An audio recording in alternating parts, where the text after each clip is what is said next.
I usually start to introduce myself with this picture, so that's me, and this is also the teaching profession. Does anybody know what this is, or who this is? So I guess there are no gamers in this in this room then.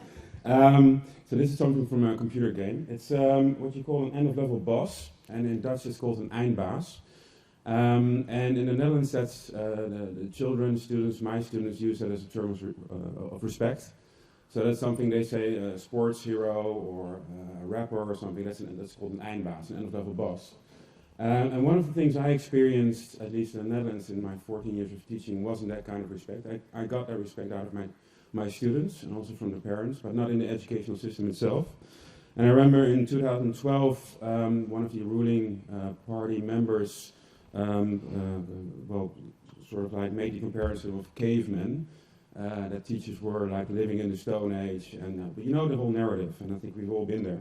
And I think we are more like those end-of-level bosses, and then that's the sports stars and the rappers. And that's one of the reasons I also engaged in sort of education reform out of the classroom. And it all started like 8 years ago when I started teaching at this school. It's called UNIC. It's a really progressive school, but it's also a really horizontal school. It's a school with lots of professional autonomy. We choose our own principal. We have to say on the financial system, financials, the curriculum, well, everything you can think of. We have a really big kind of professional autonomy. And I came from schools where that wasn't the case, so it made me wonder why that was. In most schools, this wasn't the case. And also, it's also a time where the Dutch education system was moving more and more in sort of towards the global education reform movements, all the standardized testing, top-down managerial, neoliberal kind of policies that were going on. And so I was teaching in a school where everything was going right, at least that's what I thought, and my colleagues thought as well, and we managed to keep students on board, which would have been pushed out of the system in other schools. And this is sort of like what happened. So you have this top-down management system, but at the same time you have lots of teachers who also are suffering, I think, from voluntary slavery. So we are part of this machine, and we're not doing what's right for the students, but we're doing what's right for the school and what's right for the system. That's completely wrong, and that's not professional. It's sort of like the anti what I see as professionalism. So you always have to do what's right for the children. And it goes for teachers, but it also goes for school leaders, it goes for people at the district level, at the ministry, at the inspectorate. So everybody's part of that system, is not doing what is right. And I have a colleague called René Knijber, and I teach at this really progressive school. He is a more traditional math teacher, a really traditional math teacher. But we found each other in this narrative online through Twitter. Wrote lots of kind of blogs on the educational policy, etc. And so we started to write a book. It's called The Alternative. We published that in 2013, and I wouldn't be here if I wasn't also invited at the ISTP at the time.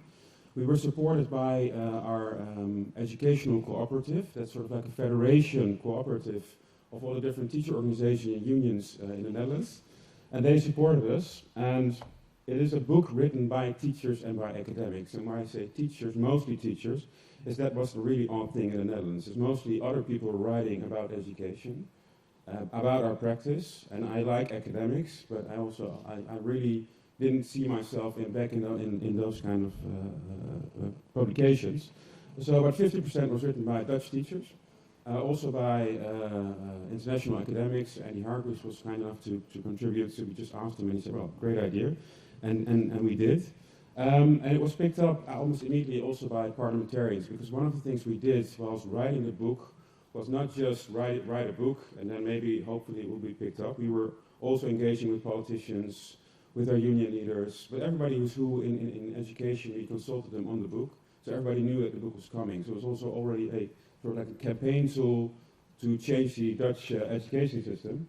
And what we propose, and this is sort of like in Parliament 3 weeks after publication, where parliamentarians were asking, well, this is a really good idea, so why aren't we doing this? And why are we continuing on this path that is sort of doing a disservice to our teachers? That we need to move from that sort of like traditional pyramid to a reverse pyramid, flip the system. And it isn't just that teachers should be in charge, but teachers should be involved on every level of education. And we have to do it with different stakeholders, of course, with parents, students have to be involved. The school leaders have a big role to play in this.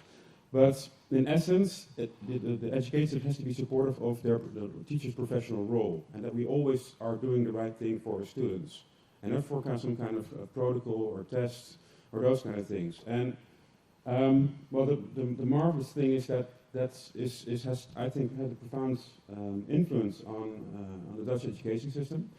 And it also has to do with what Howard was saying, teacher agency.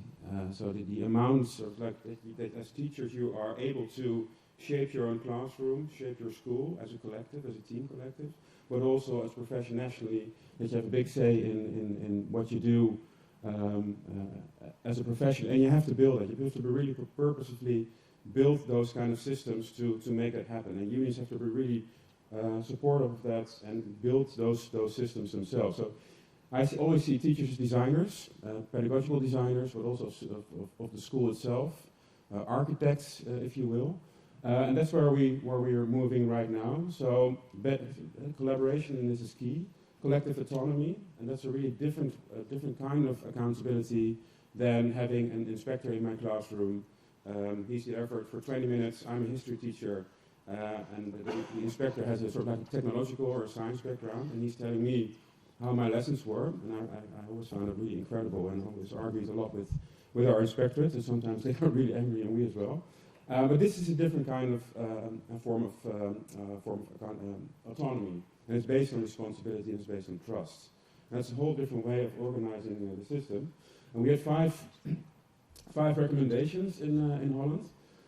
So one was collective professional autonomy, and the unions were already doing a great job of moving us towards that. So we just had a new law a couple of months ago where we, well, sort of like proposed an educational senate of teachers within the school, which have to be consulted, which is a big form of professional autonomy. So you can't have a single manager or an administrator telling us what to do. They have to consult us, and we have sort of like a proactive role now in the school, which I think any school should already have.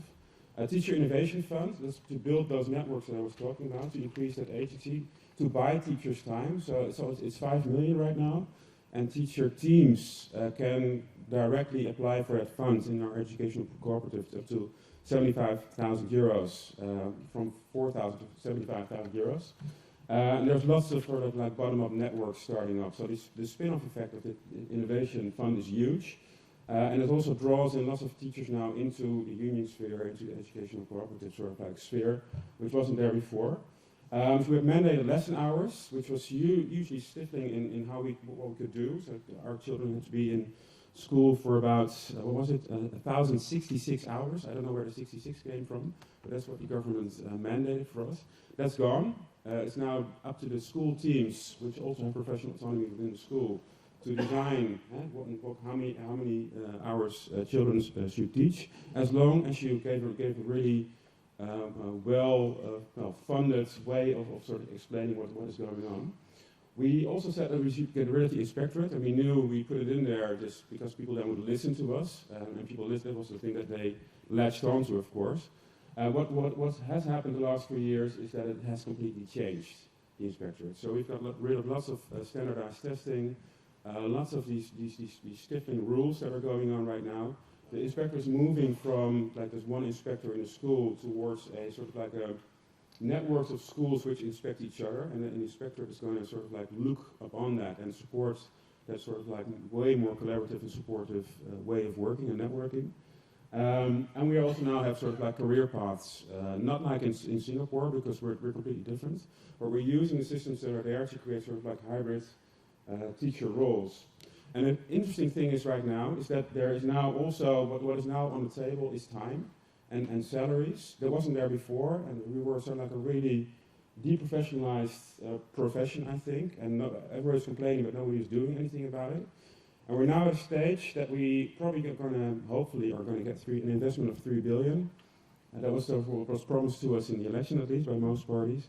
And also that we're going to have a maximum of 20 lessons, not hours, but 20 lessons. So we could create that time to collaborate, prepare, etc., and do all those things that we want to do.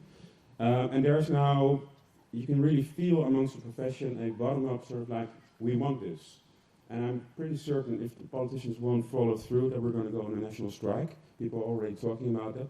And it was inconceivable 5 years ago that we would do this, and we was organized like that. So it's sort of like we went into this on professional issues, and now all the industrial issues are also on the table. And that's, I think, the most profound lesson that I have for this room. And finally, lots of people have been saying, well, yeah, we're not going to copy each other's education system. We don't need to copy it, but we can learn so much from one another and support one another. And I know Susan from Twitter, she's from Scotland. I know people from Australia, from Africa, South Africa, from Uganda, and we all are talking about the same things, and I find it really supportive. And most of these brilliant ideas came from other countries that we're now implementing in the Netherlands. So I think we should do that. And there's a pretty good reason to organize globally, I think, and collectively. We narrowly escaped with Wilders, but those things are not going away, and so we need to organize around it, I think. And this is our motto: if I'm not for myself, who will be for me? But if I'm only for myself, what am I? And if not now, when? Thank you.